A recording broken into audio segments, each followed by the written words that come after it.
So good morning students, welcome back. Today we'll discuss topic diffraction of light. Okay, so let's start with definition. Look at students, what is diffraction of light? It is defined as the phenomenon of bending of light at the corners of an obstacle or slit. On account of that, light will penetrate and it will spread in the geometrical shadow of that slit or obstacle. Look at, I'm going to explain. That is incident plane wavefront. That is the slit or obstacle. When incident plane wavefront passes from slit, okay, then it will bend. It will bend. Look at, these are the bends. So when the plane wavefront passes from the slit or obstacle, it will bend from the geometrical at the corners of an obstacle. So this is called diffraction of light. This will be diffracted wave. Instead, following the straight path, the light will follow in different direction also. At the corners of an obstacle or slit, light will bend. This is the bending. Look at, this is the bending. So bending of this light is called diffraction. Is it clear? So when the plane wave, the phenomenon of bending of light at the corners of an obstacle, okay, is said to be diffraction of light. Now we'll discuss a single slit diffraction experiment that is given by Fraunhofer. So we'll discuss Fraunhofer single slit experiment. Okay, look at students. First of all, I'm going to explain the construction part. Okay, S is a point light source, so it emits spherical wavefront. We know every point light source emits spherical wavefront. So this point light source emits spherical wavefront. This is a convex lens L1. When this spherical wavefront passes from lens L1, it will convert into plane wavefront. It will convert into plane wavefront. This is a plane wavefront. Okay. Now students, AB. This is AB is a slit. Look at, this is a AB is a slit and its length is small a. Its width is small a. Okay. When the light, this plane wavefront passes from slit, it gives the bending of light. It gives diffraction pattern. Light will spread in all directions, straight, upwards, downwards.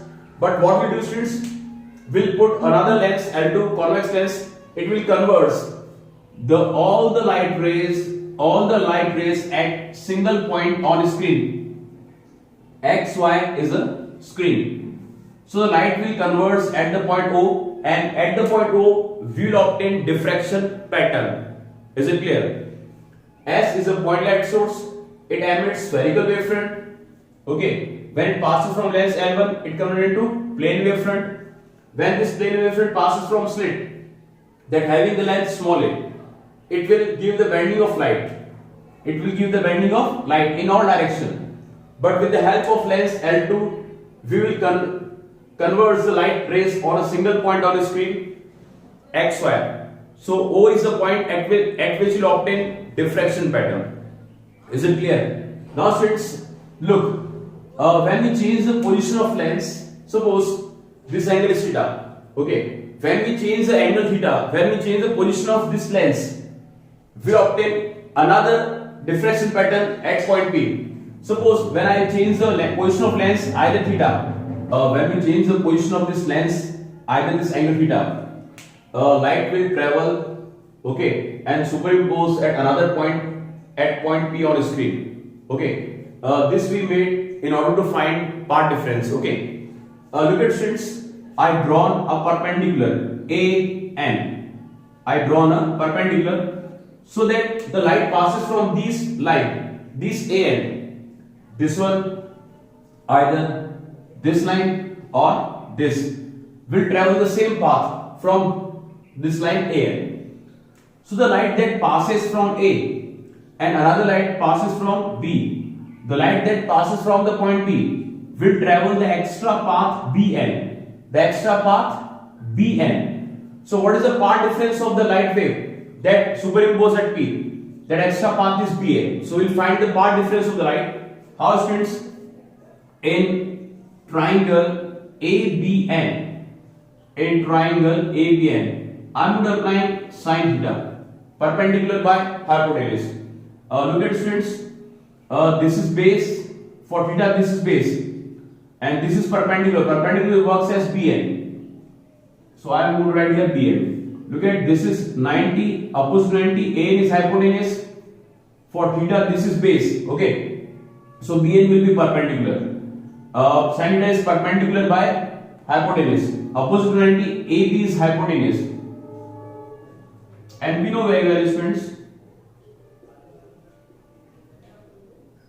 AB, the length of the slit is A, small a. So what will obtain? We'll obtain BN as A sin theta, and part difference BN, the wave that passes, that release, that emits from point B as compared to A, in reaching that point travel this extra path. So BN is a path difference in diffraction. So look students, what we do students? Path difference is represented by delta, that is A sin theta. So basically what is path difference in diffraction? A sin theta. Okay. Now students, one more thing. When the light wave, when two or more light waves travel in medium while after getting diffraction and meet at the point O, if two or more wave comes with same phase angle, then in that condition it will increase the intensity. Okay, in such case we'll obtain maximum intensity on screen. So it means we'll obtain maxima in diffraction. Is it clear? When two or more waves after getting diffraction superimpose at O, okay, it will increases the intensity of that light diffraction pattern. Such phenomenon is called maxima.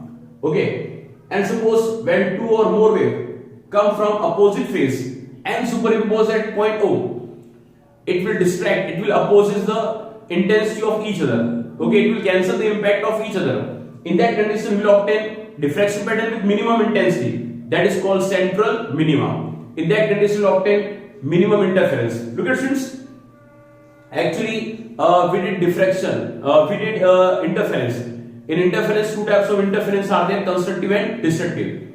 Same like in constructive interference, intensity and amplitude become maximum. Here that is called maximum. And destructive interference, intensity and amplitude become minimum. Here it is called minima. Is it clear? Just like a similar.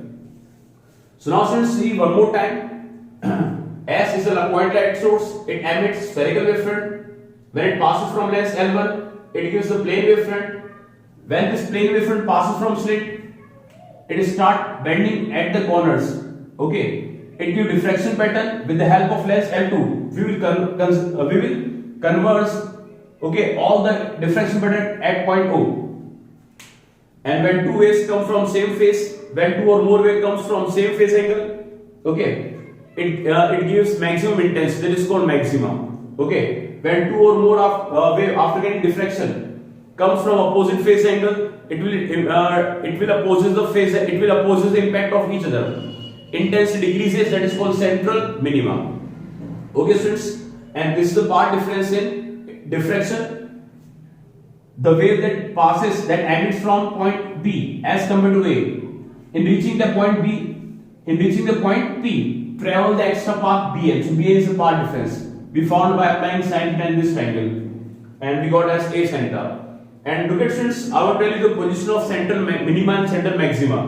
When delta path difference, if path difference is n lambda equals to A sin theta, this is the position of